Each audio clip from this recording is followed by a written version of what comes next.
everybody? This is Julia Hurley. We're doing another amazing episode of Connect the Knox with Julia Hurley, your hostess, with the mostest, connecting Knoxville to the nation. Today's amazing guest is my very good friend, Michael Galyean, which I never pronounce his name properly, better known as Blue Shirt Guy. And if you don't know who Blue Shirt Guy is, you're about to find out everything that you need to know about the blue shirt phenomenon. Michael, thank you so much for being on the podcast today. Absolutely. Thank you for having me. Yes. All right. So, starting question. Did I pronounce your last name correctly?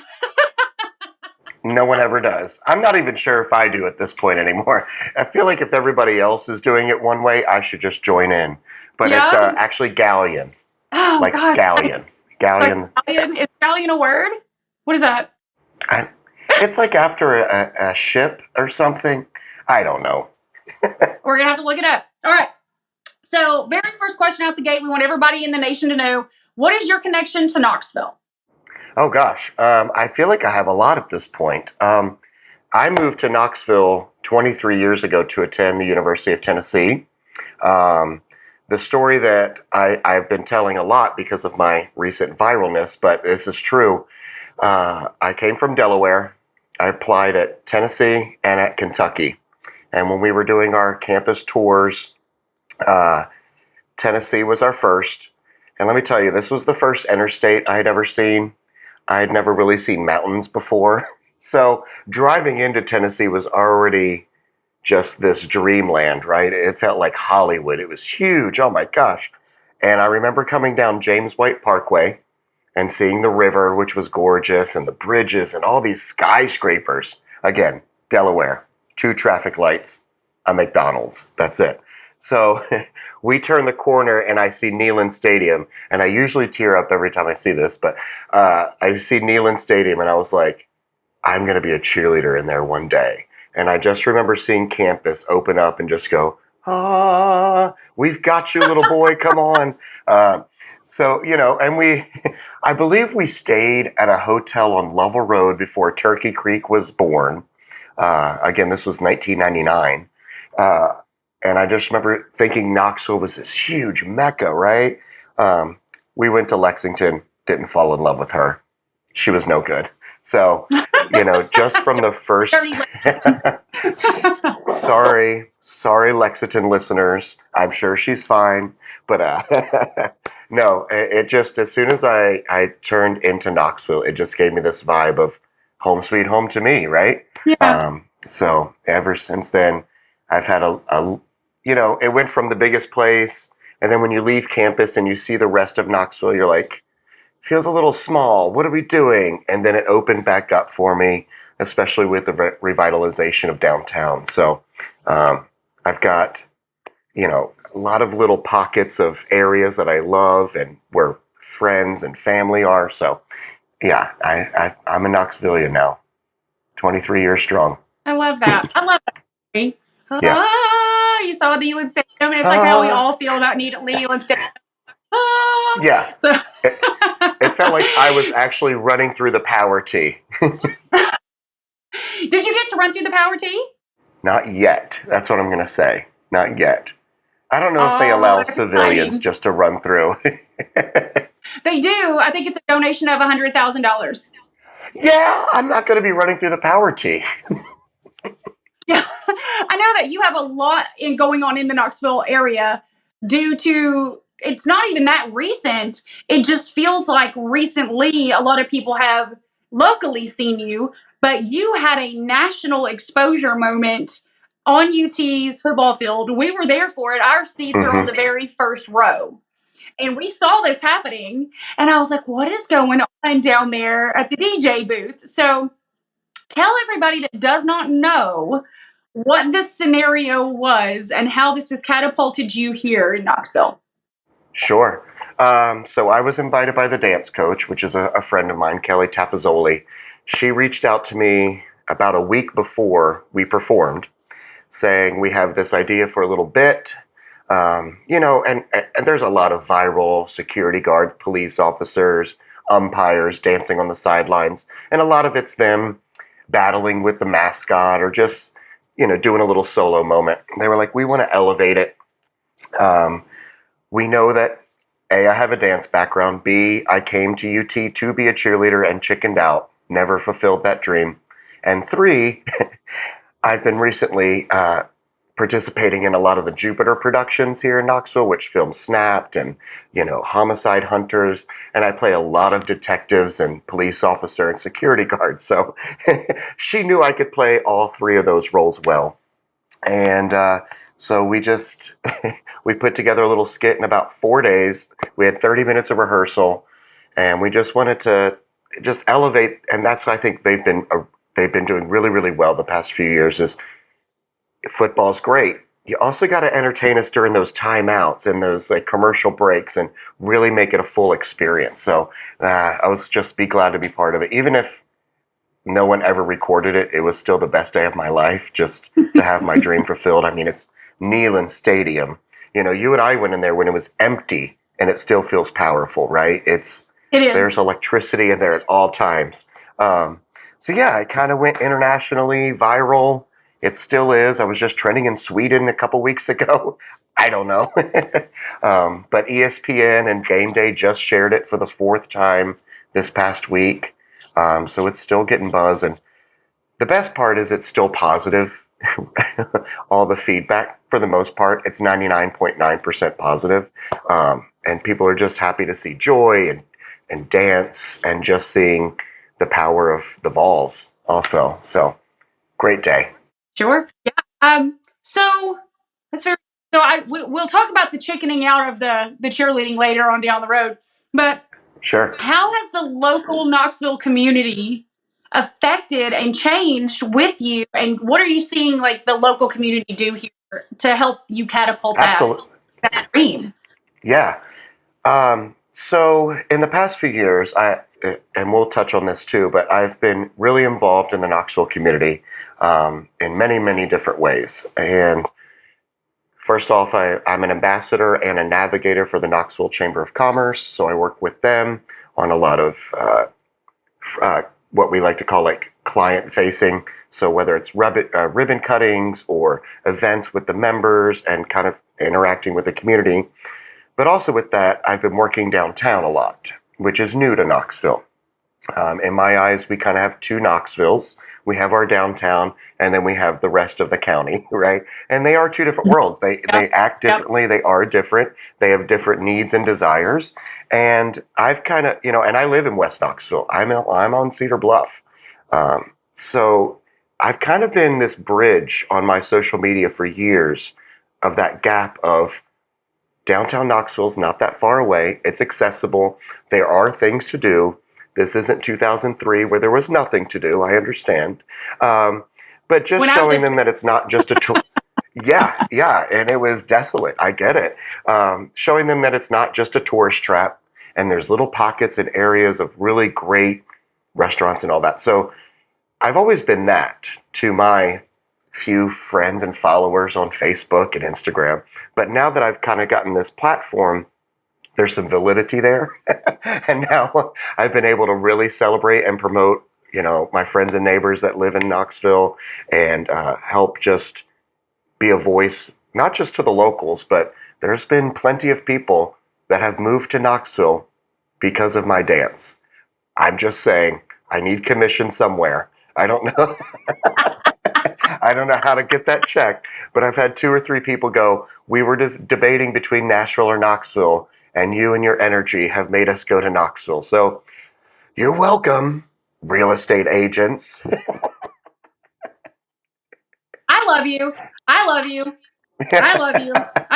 give you props everywhere I go. I include you in everything I do. I love it.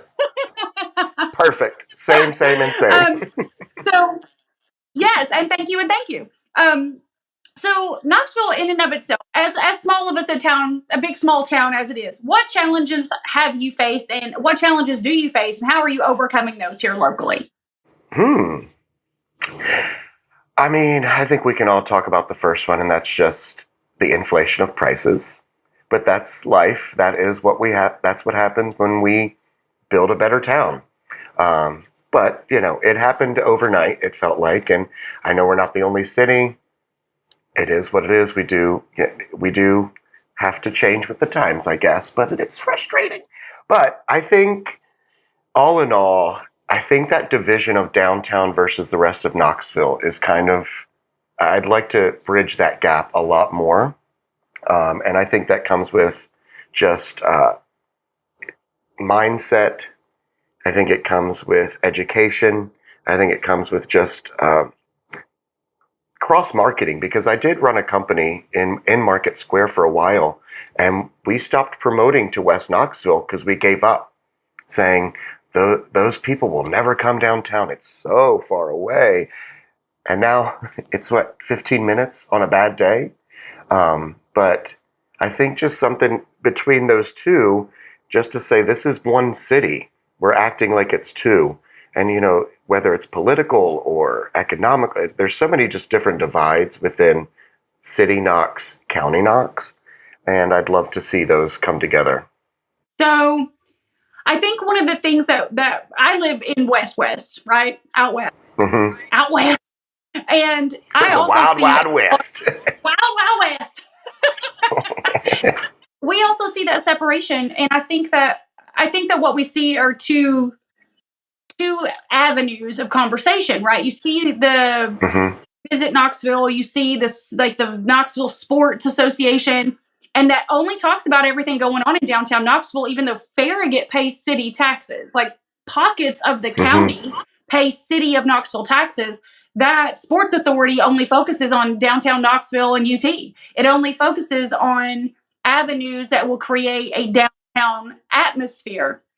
And so I think what we're seeing is that people in Knox County, and I put that in quotations, don't understand that they are part of the city, and they don't see the benefit of being part of the city, because if they go downtown, they get frustrated that there's no parking, or they can't find a place to easily go into. They can't walk in with their family and eat somewhere, or they're really not sure what's going on. And there are 32 different websites to get to, and they're very cumbersome. Accurate. Because we're so blessed to have so much to do. So how do you bridge that gap? Yeah. I think what I've always found with the people that don't visit downtown Knoxville often enough, they like to come on, Old Booms Day. They come on game day. They come on Christmas parade day. They come on the most hectic days, and then go, yeah, there isn't parking, because we've got, who knows, Taylor Swift, Beyonce, 3 parades, Barbie movie, and you chose the crazy day. Come down for Wednesday at lunch. Take a lunch meeting in downtown Knoxville. Come to your birthday party on Wednesday night versus sitting in Turkey Creek for 30 minutes. You could be downtown in 15. So I think staying away from the crazy, then realizing it's not that crazy. And you're right. There are a lot of outlets to figure out what's there to do. I'd say make your own outlet. Go down there and find it yourself. And everyone also thinks downtown Knoxville is Market Square only. And that was true 10 years ago, 5 years ago. But now we've got things like Old City, Historic North, 4th and Gill. We've got South Knoxville now that is booming. So there are little other areas where you can pop in, grab a beer, grab a bite, and be in and out with the same parking spot. So that's my West Knoxville. Your West Knoxville is where it's like we got to park here, but then we got to drive over here. No, but that's why I still live out west. I love it too. So West Knoxville's trying. Turkey Creek's growing. West Town Mall's the only mall that I know of in the entire Southeast is still standing. Correct. Correct. We all know that real estate is location, location, location. Our team at Just Homes Group has the true expertise, pairing buyers and sellers with the right opportunities. Whether you're looking to buy or sell a home right here in Knoxville, Lenoir City, Clinton, or Farragut, we have the expertise throughout every Knoxville surrounding area. Call Just Homes Group today. So, what are your plans and dreams for the future? And assuming that you're staying in the Knoxville market, what are you doing to create that field, to be able to bridge the gap, to be able to speak on behalf of the businesses and the business owners in Knoxville? What are you doing for your future? For sure. So to answer the second question first, I've been working with things like Downtown Knoxville, Visit Knoxville, and my outlets within Chamber to just use my platform, my social media platform, to show off my favorite things. So I've done a few posts that were quite successful, called Dancing Through Downtown, where I showcased my favorite things to do in Market Square for breakfast, lunch, dinner, snack, and a date night. Same thing in the Old City. So just showing those easy to grab, easy to do. They're not just there on the holidays; they're there year round. So I like to use that and just kind of make that bigger. Just use that for. I'm about to collab with One Knoxville, the soccer team we have downtown. Not many people know that they're actually playing because they thought they were waiting for the stadium to be open. So I'm going to collab with them on just the how-tos, what's going on, where to park, our favorite thing. So I think just putting myself in any organic place, I'm not the expert on everything in Knoxville, believe me. I know nightlife very well. But yeah, just using my voice in any way possible to help. Again, these are my friends and neighbors. I feel like downtown Knoxville, and I keep talking about that like it's the only place, but they have been really great to me as far as being a safety net when I lost my career 2 years ago. I built that network of local business owners and this marketing owner and this real estate, like that was my safety net. So I built that network. I was falling and I was caught. So I love to help celebrate them as well, any which way that I can. The first question, I need a talk show. So if anyone on here, that's my 10-year plan. And we've always thought that this person was cheesy, but I think I want this career as like a Ryan Seacrest situation. Okay. It's like a host where I can pop in and host things. I could have a daily talk show. I could do Wheel of Fortune, which I think he's doing now. But just being a personality. I tried the acting gig for a little bit. I'm already enough character. I don't know if there's room for me to pull out another character other than myself. So love a talk show that is a combination of like an Ellen from the kindness standpoint, a Jimmy Fallon from the ridiculous standpoint, and then like a SNL Chelsea Handler irreverence kind of thing, where just chaos, but all comes together in like a place of joy and celebration. So that's the 10-year plan. There you go. I think Knoxville will have that within the day. I agree. Yeah, I'd love to see that. Well, in the 10-year, tell me about the book you're writing and tell us about your podcast coming up. Sure. So yes, I am in production right now with a children's book called The Dancing Blue Shirt Boy. Wow, so creative, right? I don't know where that came from. I love it. I love it. Wow. It's currently being illustrated by a young lady here locally in Knoxville. And it's slated to be out hopefully by October, which would be the 1-year anniversary of my performance. So I'd love to just kind of piggyback that with like, hi, here's what I've been doing. And the book idea came from a lot of different things. Obviously, kind of the story itself is already just well written. It combines my journey to get to Knoxville with how the dance came about, but also, there was a lot of young gentlemen that came up to me. I had my first autograph request was by a little 10-year-old dance boy from my studio that I used to teach at, and I was like, okay, this is happening. And then I performed again in February for the basketball team, and I brought out young dancers. I brought out some former students of mine, some colleagues. So there was about 15 blue shirt boys out on the dance floor. And a customer at my brewery came up that I work at. I also work at a brewery. I have about 5 jobs. Don't worry about it. She came up and she was like, my son and I were at that game. That was awesome. Yeah, I'm just, here to stimulate the economy. But she came up and she's like, my son and I were at the basketball game and we were watching you dance. And again, why am I so emotional today? Why did you catch me on today? But she said he turned to me afterwards and went, Mommy, can I take dance lessons so I could be as cool as those boys out there? And I was like, a boy thinks dance is cool. So I was like, okay, I got to write this story because I couldn't find one on the internet about boys that want to dance where it's not that Rudolph story where it's like, let's make fun of it or he feels terrible about himself and until they need him. There is that little bit of twist of like they invite him, but it was like, we know you can do this. You're amazing. It's more of like a self-realization. Just go out there and do it. What makes you weird makes you wonderful. So go celebrate that. So excited for that. I hope that's Hopefully I love that already. Weird. that I might love be it. book number 2. I So love let me that. copyright that real fast. Quick, do it. Let me copyright that. Scratch that. Edit that out. Edit that out. I have a And then, trademark yes, the attorney. I'll podcast. send them your way. Perfect.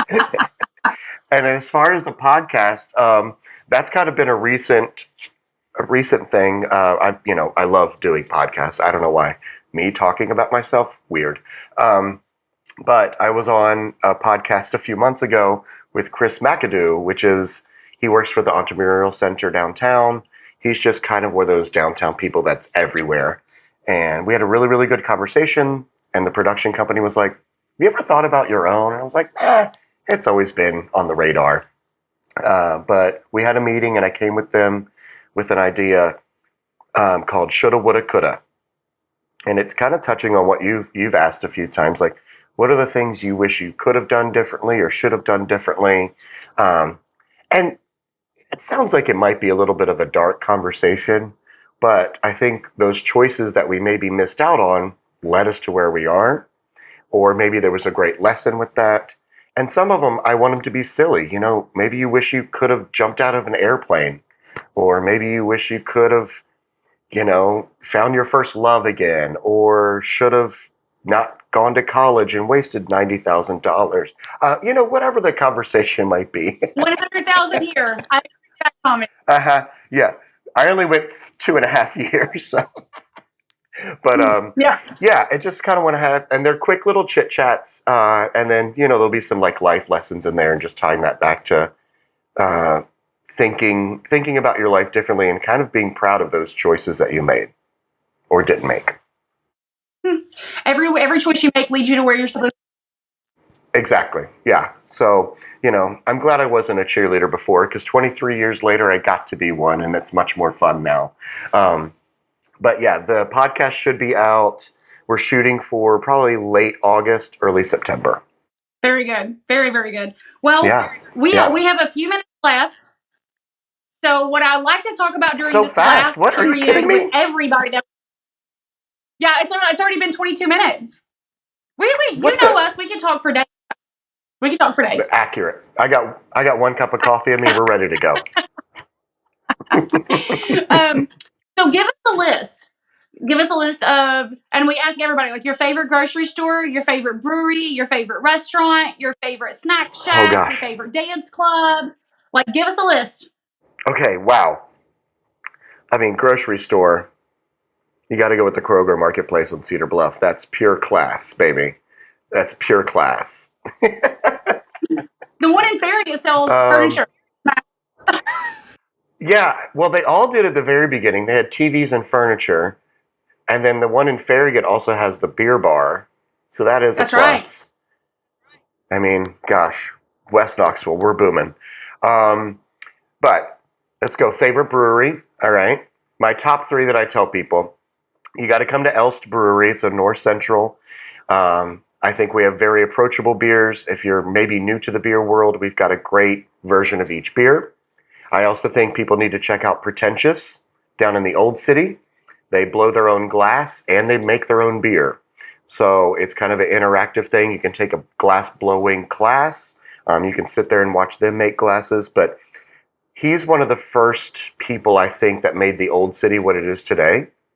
And I don't know if you know this, but he is one of the top 5 Etsy makers of all time.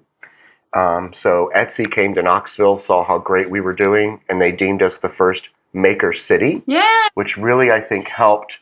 I really think it helped boom the weirdos coming to Knoxville, the makers, the creators, the artists, the musicians, because we are that kind of child of Asheville and Nashville, where little bit of country, a little bit of rock and roll, a little bit of crunchy, a little bit granola, and we're all kind of this mix, and which is awesome downtown. So that would be my second. And then number 3, I believe, is like a Crafty Bastard, which we've got out west now. I really think they're doing great things. It's very interesting beer, especially in their downtown location. Let's see, places to eat. Gosh, why are you asking me this? Give me 3. All right, I can give you 3. Don't ever ask for 1. Kaizen. Oh, yeah. In the Old City. Oh, yeah. That's always super approachable and casual, but some of the best flavors you'll ever have. I love the Brass Pearl, also in Market Square. Okay. Seafood, raw bar, but also really great dishes. Oliver Royale, if you're wanting something higher end. Their cheese great brunch. Phenomenal. I mean, just even their water is delicious. How does that happen? Well, they don't get it out of the river. Right. Here you go. Fresh from the bounty. Let's see. Coffee shops, maybe? Yeah. Coffee shops. Likewise. I don't know if you've tried Likewise on Magnolia. Really great venue. Just cozy. Super cool. K-Brew's always a classic. They've got plenty of locations, and they're still good quality. And then I also love Old City Java. I talk about the Old City a lot. So when I lived in downtown, I lived down there with no one. Like the Old City Association had 5 members, and pretend company was talking about coming. I mean, they weren't even there yet. I mean, that's when I was in the Old City. And the only thing there was Old City Java and what used to be Manhattan's. And I don't even know what it is now. And I would walk Jig down. and Reel. Jig and Reel. No. Then what's across the street? That was Patrick Sullivan's. No. No, Yes. we went across from that. With the big Spicy's? patio. That was Spicy's back in like my 2000s, so I lived maybe. above that. Yeah, I lived above that. Right on. Yeah, there was nothing down there. There was Hannah's, No. Sullivan's, and Old City Java. I was there for the opening of Jig and Reel. That's how long ago this was. Yeah. But Old City Java is, honest to God, still today one of my favorite coffee shops. Well, probably because the front door is so short, you actually fit in it perfectly, though, right? It's such a small little front door. You feel, I am so tall today. I feel very it's like one of those.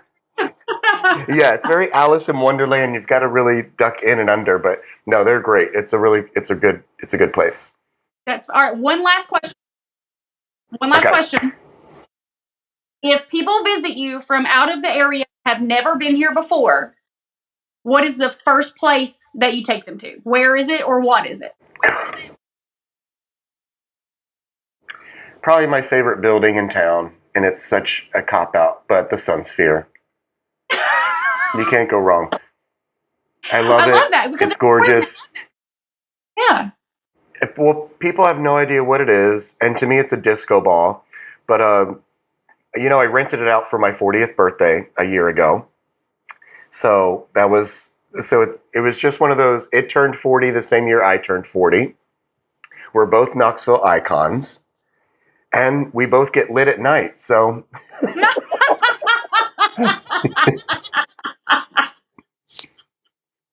I thought, what a perfect match.